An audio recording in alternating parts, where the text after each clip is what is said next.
last talk of the day. And the nice part about that means that you guys have a few more minutes left to quick run over to CoatCheck and go buy a t-shirt or donate a t-shirt by giving the proceeds to Hack the Hood, Hackers for Charity, or the EFF.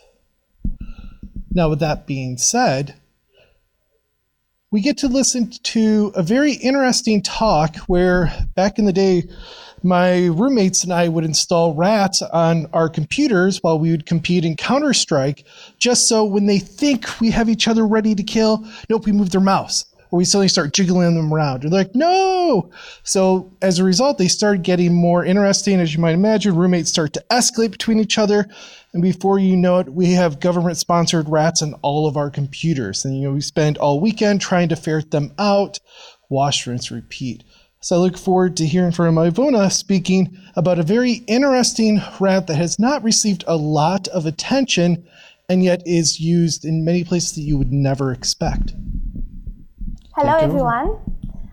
Today I'm here to say a few words about the research I did recently with my colleague Edward about a rat malware that was used for exfiltrating sensitive information and monitoring victims across large network organizations. Some facts about me. I'm a forensics engineer at Bitdefender with 4 years of expertise in the Cyber Threat Intelligence Lab, and also I'm a master's student in information security. Who are we? Well, Bitdefender is a security product founded in 2001 with almost 20 years of security expertise. We protect over 500 million devices in 150 countries. Also, you can find us in many of the top security products that integrate our technology. Last but not least, we are a community of passionate researchers about machine learning and artificial intelligence, and all our studies are integrated also in our technology. The agenda for today is quite simple. We are going to review some general aspects about the case. Then we are going to dive into some more technical details and some interesting facts regarding the telemetry. And in the end, we'll close with some conclusions. Very interesting is that this piece of malware has been operational since at least 2013, but has gone unnoticed and undocumented by the research community. So let's take an overview of these malware features and capabilities. This binary file is comprised of a set of tools, either embedded or downloaded along the way, that the attacking party uses for various malicious purposes. It contains more than 90 commands, including methods of credential harvesting and exfiltration, mechanisms to avoid detection, several ways of contacting the CNC server, and interesting lateral movement mechanisms. The toolkit is made of two main components that perform most RAT behavior. These two DLL files will both run as Windows services. An interesting aspect in the operation of this threat is that it behaves differently based on its file name. In the first case, the component will run in installation mode. In the second case, it will run in a mode that will allow it to inject in every process running on the system, denoting a rootkit-like behavior. So the purpose of this component is gathering Windows and network credentials. Basically, there are two ways a system can get infected. The first one is when it is compromised by the original infection vector. Let's call the system the patient 0, and the installation component will write one of the two main components of the system, and which will be further launched as services. In the second case, if the victim has been compromised due to a lateral movement operation, the role of the installation component will be played by an already compromised machine in the network. Apart from the main components, there are also the secondary components that are used only when needed by the rat in order to execute additional rat commands or to invoke the main component or to help the rat in its self-update process. The method of choice that RadRAT employs for persistence is via services. So, it may replace the legitimate DLL file with a malicious one, or it may create a service, the system device manager, to run using the malicious component. The parameters used by the malware in its malicious actions are stored in the Windows registry, and each value under this key serves a special purpose. So this also can be seen as a configuration of the malware. For example, there is the dat value, which will allow for process injections and used for harvesting credentials and hide resource usage. The npd parameter will enable mimikatz-like credential harvesting by injecting code into specific executables. The mt2 parameter will allow for lateral movement capabilities. Other specific parameters are set in order to control the frequency of contact with a CNC server, or to specify the day of the week when it will call home to its server. Last but not least, there is a log of update operations that the malware will keep in order to keep track of the modifications done along it run on the system. Now we'll take an in-depth look in the steps the RAT takes in order to establish communication with the command and control infrastructure. This threat, very interesting, is that it avoids using default DNS requests or organization-controlled DNS, preferring the use of a hard-coded list of DNS name servers, mainly name servers of DYN, which is a popular dynamic DNS provider, which seems to be favored by this group of threat actors. Also, name servers of MTNL, which is an Indian ISP that actually owns the attacker's IP address. Also, as an additional method to avoid traceable DNS resolutions, the attacker will provide an IP address via hard-coded Google Drive and Dropbox URLs.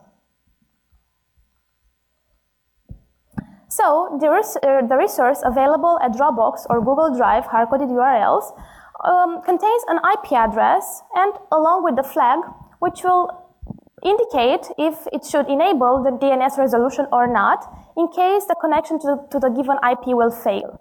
So, once this component has downloaded or resolved an IP address, it will send a fingerprint of the system consisting of version, hostname, MAC address, the parameters that are stored in the registry, and also the bitness of the system.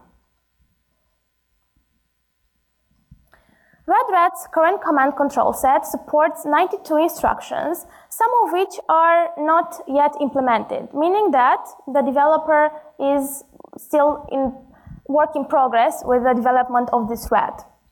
So these commands can be split into multiple categories, like file and registry operations, credential harvesting, network operations, operation on processes, and the system information, lateral movement operations, update operations, the unimplemented operations, and the automatic operation.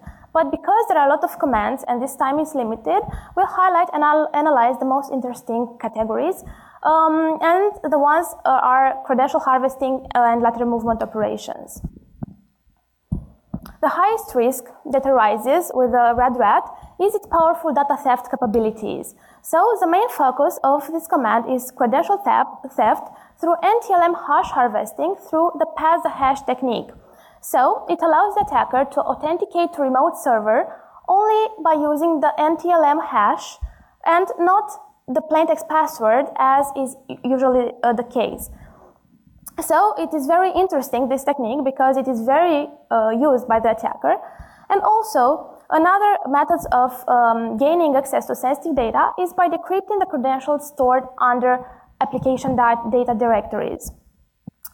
Apart from the credentials, they are also interested in browsing history and network traffic.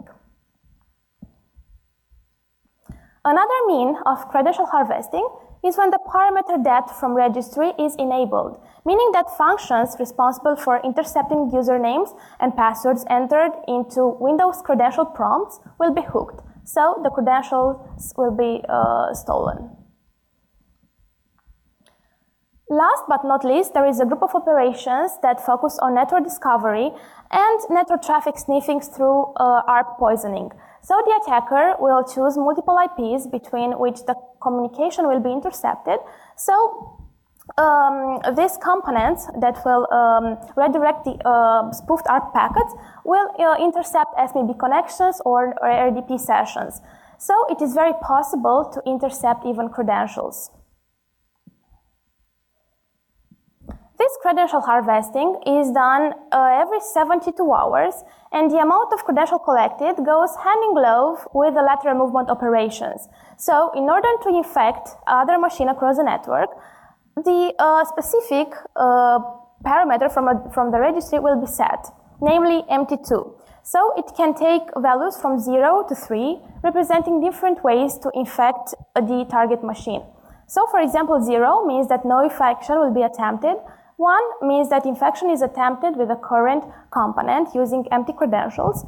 2, infection will be attempted for hosts for which credentials are already stored. And 3, infection will be attempting only for 64-bit hosts, also with stored credentials. After the target has been chosen, one of the 2 main components will be deployed to the target machine and will be installed as services. Also, a level argument will be specified that represents the step of the infection to be checked. For example, level -5, it will try connected to the Windows registry on that machine and check for the parameters that are already set. Level -2 will close the connection existing on that machine, and so on. Now we are going to review some very interesting facts about the timeline and next the telemetry. The samples dating from 2013 are compressed but unencrypted. Then we can distinguish 2 campaigns in 2015 that come with an updated version of the malware that this time uses a simple XOR encryption. In 2017, another campaign is launched, bringing a new version that adds a custom encryption of the embedded resources. So it is clear that the attackers are making efforts to avoid detection of security products. Now let's talk a bit about telemetry. Usually, during an investigation, we are interested to see who were the victims of the attack, if the victims have certain characteristics, or if the attack was globally in all geographical regions, or if certain areas were affected, and so on. So analyzing our telemetry data, we have first observed a small number of hosts infected, meaning that it was a targeted attack. So we have discovered 24 different machines belonging to almost 60 IP addresses, all located in India, New Delhi. Most of the victims belong to a company that is related to the energy sector. But a few other victims belong to a company that belongs to an open source company. There were also some IP addresses which reported a series of detection for files with an unusual path. So it seemed that these files were executed from a sandbox, more particularly VirtualBox. And our first thought was, okay, might be a researcher that is analyzing these files dynamically in a sandbox. Or maybe not. The first thing we saw is that the reported malicious files seem to be consecutive versions of the same software. So this was kind of strange, right? So we decided to check the timestamps of these reports. For consecutive versions, the difference was under 2 minutes. So things got even more strange. We extracted the files and we took a look at the compile time. So not only the compile time is very close to the report timestamp, but also the difference between consecutive versions of the compile time are also very close, under 1 minute. So from these observations, we can draw 2 conclusions. We are dealing with an automated process that compiles the samples, and 2, we have actually found the developer of this piece of malware. So what was actually happening, the developer was testing his binaries against our product. Since the victims are using Bitdefender as a protection, he wanted to make sure that the files that he releases in the wild will not be detected by our product. So we have identified 6 IPs that are used to compile and test the detection of our security solutions of the resulted files. And all of the 6 IPs were also located in New Delhi. So both the targets and the attacker are located in New Delhi. The 2 CNC found in the binaries we analyzed actually resolved one of the 6 IP address, which was also tagged as belonging to the developer. And now some closing remarks. We have seen a complex threat that has gone under the radar for a long time, which is still under development. And as we can see, it was a highly targeted campaign where we identify both victims and the attacker.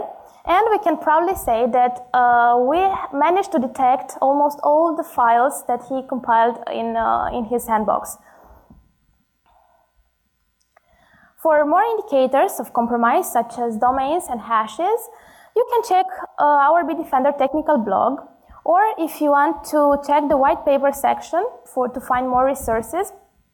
Also, there are some useful tools in case of a ransomware infection, such as decryptors that will decrypt your files automatically, so you don't need to pay the ransom. Also, you can find other type of studies done by our research team, including machine learning, networking and cloud infrastructure, and many more. Thank you for your attention. For more questions, you can find me on LinkedIn, Twitter, or email. Thank you.